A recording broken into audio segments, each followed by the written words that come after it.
Hey guys, thanks for joining me for another Dissidia Final Fantasy Opera Omnia video, and today we are going to do a character guide on Ignis. So Ignis is a very cool support character. He's fire-based damage character. He has two different stances, so some people might be kind of confused as to like what he's doing. So hopefully this video will help you understand actually how to work Ignis and what he's actually doing for the party. So what we're going to do is we're actually going to start off here on the force enhancements and talk about his force enhancements because he is one of these force charging characters, kind of like Pinello, kind of like Cryle. Braska does a little bit too.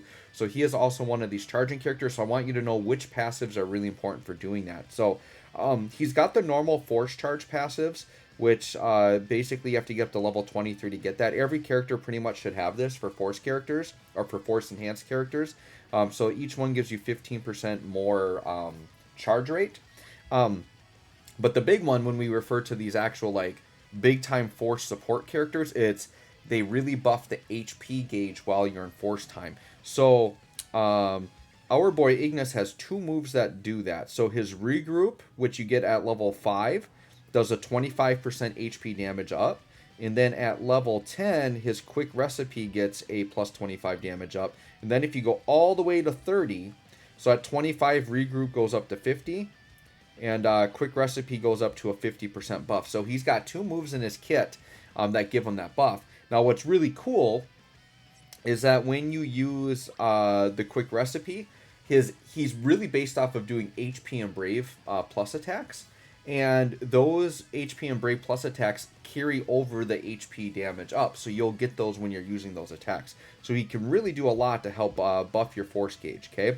So what we're going to do is we're going to hop into... well, first we're gonna get to the page here so I can get back to the Shinryu fight. So we're gonna hop and we're gonna go into Braska's Shinryu fight here. And what we'll do before we hop into the fight, obviously, is we're gonna look at Ignis's artifacts, and we're gonna look at his spheres too before we hop in.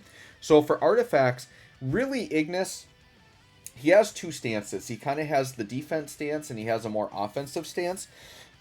But really, you want to treat Ignis as a battery support character. If Ignis is your main damage dealer, you might be struggling in that fight. You definitely want to bring a stronger damage dealer. But think of Ignis as a really good battery support. Now, one thing with Ignis is his two different stances. One scales more off of iBrave, and the other one scales more of Max Brave for the battery. So it's really recommended for the artifacts, you go iBrave and Max Brave for the passives. Now, he also has the C50, which is called Cooking for Comrades boost, which also increases iBrave and Max Brave. So any combination of those three is fine. You might want to lean iBrave and Max Brave. The reason why you wouldn't maybe want to do the C50 is because you only get it while his Ambrosia buff is active. Which, if you play him right, it's pretty easy to keep that active. But like he takes a ton of turns in a row. So if that Ambrosia buff ever falls off, then you're going to lose the iBrave Max Brave buff there. So you can kind of decide, but I think any combination of those three is fine. As long as you're giving them iBrave and Max Brave in any way possible, I think you're going to be good to go there, right? And then let's go ahead and look at the spheres. So for the spheres, I would say Alphanod is a pretty good one. So we've got that there. You could also use like Maria, Lude, Rude, like any of these like healing ones. The problem is his healing isn't like as consistent. He doesn't heal like every turn. And he actually does like a lot of HP and Brave attacks, right?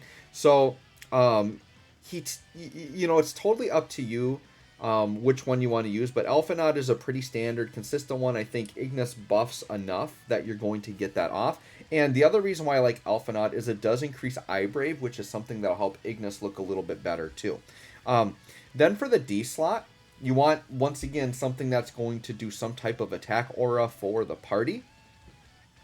You could do, like, Lise here is one that I put on. So the thing is other ones, like, I normally recommend, like, Hope, right? So if we go down to Hope. So, like, Hope and Ash, those are typical ones that I do. But it just depends. So with Ignis, let me go back down to the D slots here. So like Hope and Ash scale off of when you grant a buff, right? So let's go, here's Ash here, right? So when you grant a buff, which he does grant buffs like fairly often, but I find myself doing a lot more HP attacks, so it's actually more often that you're going to be like inflicting break or attacking a broken target with Ignis. So I feel like Lisa's going to trigger just a little bit more maybe than the others, but it's totally up to you how you want to use it. Just as long as you pick one of those, you're fine. Once again, spheres aren't going to make or break a character. These are just some suggestions. But I like Lisa on there, so I threw 2 on, and I have Alphen out in my C slot, right? Okay, so let's go ahead and we're going to hop into the fight. And we're going to hop into Braska's fight, and we're going to bring Cryo along with as well. Just have another Force character with. I don't know. Do I need to bring a friend unit? Maybe, just in case. My goal with this fight, this is a pretty aggressive fight. I'm sure we'll just bring Garnet. It's a pretty aggressive fight, but I pretty much just want to do a few turns to show the showcase. I'm not going to like go super deep into this fight. I just want a place where I can kind of show him off. I might show a little bit of the Force charging. Now, keep in mind, my Ignis is only Force enhanced to 10, so I didn't go all the way to 30 on him. So just keep in mind he's not going to be able to Force charge as well. He's going to get 25%, but he normally would get 50% HP damage bonus on those skills, right? All right, so we've got Braska here to start. We'll just start with like a free Kiraga turn. Do some big battery. And then we will go ahead and I kind of just like the enemies are kind of scary, so I'm just going to kind of delete turns here. Sure. And keep in mind the boss on this phase isn't going to take damage, so we're going to focus on attacking the ads here. Sure, let's just go ahead and we'll just do Ultima here. Just to do an attack. Alright, and then we'll get the Ignis. The nice thing is Ignis does get a lot of free turns, right? So with Ignis, basically what you want to do is you want to choose a stance that you want to be in. So what you're going to do is you're going to press this quick recipe button. This is just 35. This is usually how you'll start. This is just going to be like a battery and a free turn, and it's going to put his Ambrosia buff on, which is really important. Now you're going to notice the HP and the Brave attack change to Memory Lane Pastry or Papa Bird and Papa Bull. So let me explain. These are basically the 2 stances. So you're choosing one of these. So the Memory Lane, if you choose that one, that's going to be the defensive stance. This is the stance I usually recommend that you pick for Ignis because you're usually using him as a battery support. And what's really good about this stance is you have 100% debuff evasion. So basically you can't be debuffed. So like this boss in particular will do a debuff that petrifies you. Well, if you have Ignis in this stance, you can't be petrified, which is really, really good. The Papa Bird stance is more of the offensive stance. So Ignis is going to be himself a little bit more aggressive. He gets a lot more high turn rate attacks. He's going to get more attacks off. It's going to give yourself like party attack up, and I think there's a little HP damage bonus in there as well. Usually what I do is I stay in battery stance and defense stance, and then if I'm going to go into like a burst phase, then I might switch to the offense stance right before I go into the burst phase, so then I'm doing a little bit better damage during that. So that's pretty much how that operates, right? So let's go ahead and let's go into the defense stance. So this is going to be another free turn, and it's going to do a little bit of battery with that as well. So now that I'm in this stance, I basically have a new Brave plus attack and HP plus attack, right? So the Brave attack is just literally going to do a battery, and it's going to be high turn rate, but not necessarily a free turn. So we'll just do the HP attack here. So let's do the HP attack. Okay, so you can just see simple HP attack, but we get battery like pretty much off of everything. And they do like fill the EX gauge a little bit as well. So that's kind of how that works. So let's go ahead with Cryo here. Let's just start with a Ray of Hope. Or sorry, it is a free turn. It's just not an instant turn. I should clarify that. So when he does the Brave and HP attack, or the Brave attack there, it would be a free turn, which means I don't think it counts against your turn count, but it's not an instant turn, which is why he didn't get to go again right away. So let's go ahead with Cryo. Oh yeah, let's do Cryo's EX so we can get some battery up. That sounds good to me. Let's get some big time battery going here. Okay. So then what you'll want to do is once you've kind of picked a stance, you'll want to get the LD up right away. So let's go ahead and get the LD. We could use the AA at any time too. The AA just gives some really nice buffs, kind of like most AAs. Then we'll go ahead and use the LD here. So now the LD is going to have a few things going. The LD does a Sagefire debuff to the enemies, which is going to give them a poison effect. And the poison on the battery scales off the Eye Brave. So another reason why Eye Brave is pretty important on Ignis, it's going to help your poison a little bit.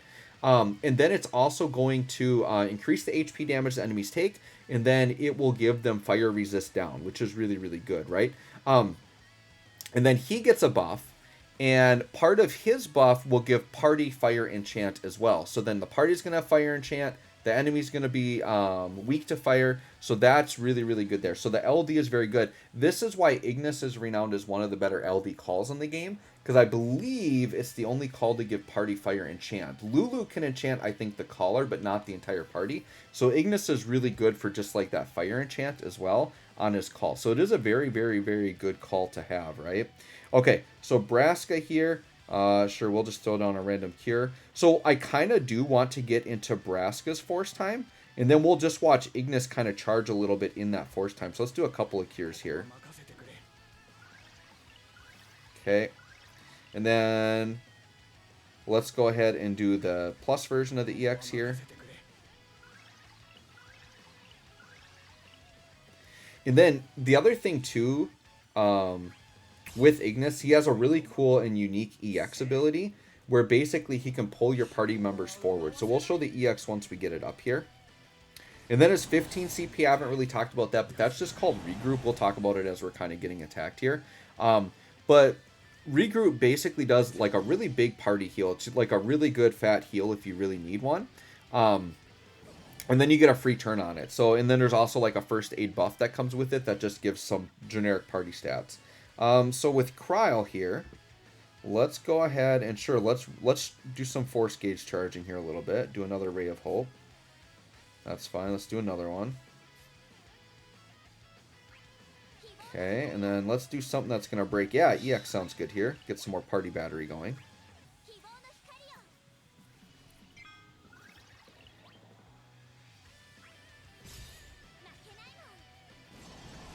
Okay, and Ignis, he won't have his EX this turn, but maybe on the next turn. Unless I take some free turns, which I might do here.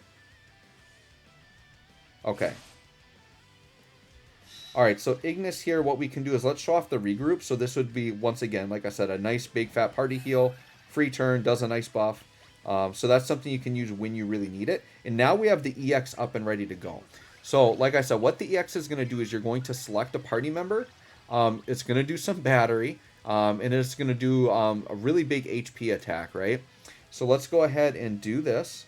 And then typically when you're using this, you usually want to pull the attacker up so then the support character can follow up in battery, right? So if I pull up Braska here, because he's more my offensive character, well, in this party comp he is, but normally you'd have like a better damage dealer probably. But Braska would be here, and you can see Cryle got pulled up. So what you could do in this situation is your damage dealer could dump all their brave, and then I'm following up with my support character now that could like battery and make sure that we're safe or do whatever we need to do, right?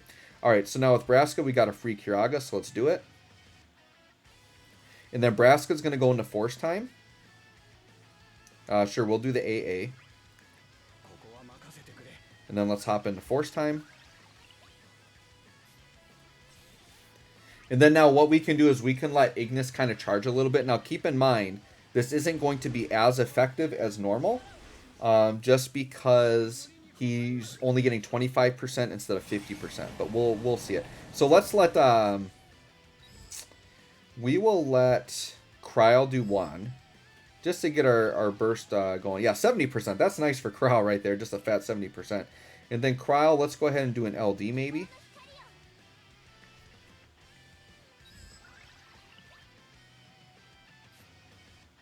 Okay.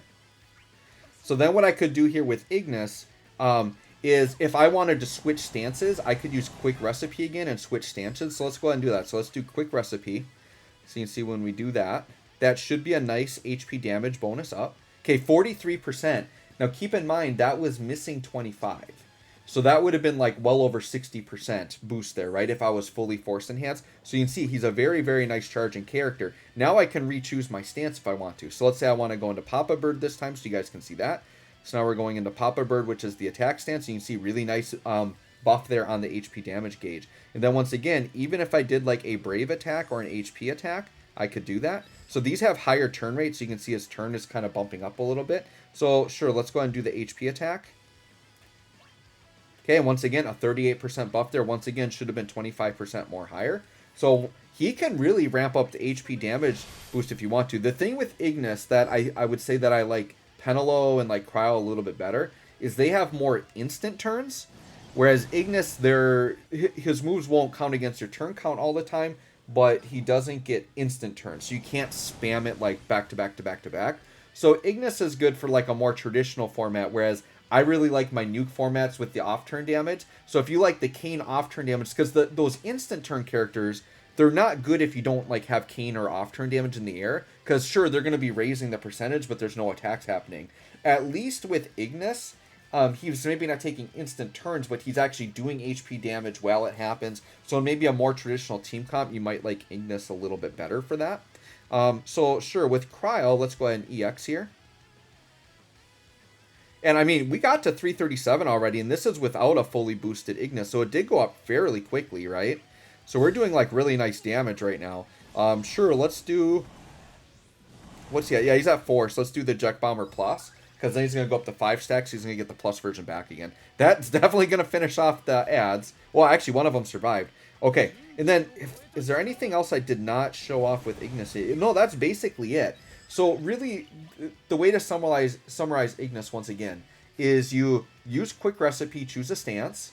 Once you choose a stance, get the LD off right away. And then at that point, you're just managing buffs, kind of working back and forth between your skills. Really, the LD you're saving when you just want to refresh the buffs. Using Quick Recipe when you need a really big, or regroup when you need a big heal. Or you want to use that free turn to like battery before a big attack or something like that. But that's basically it. So we'll go through and just attack through and just see what kind of damage we're doing here. So yeah, that was, a 1 million attack. Big charge to the force gauge. So 433 we're at. So what's going to happen here is, actually this might just kill.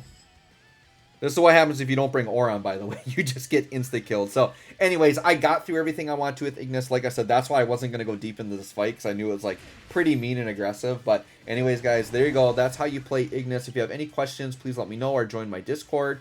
Thanks for watching, and we will catch you all on the next one.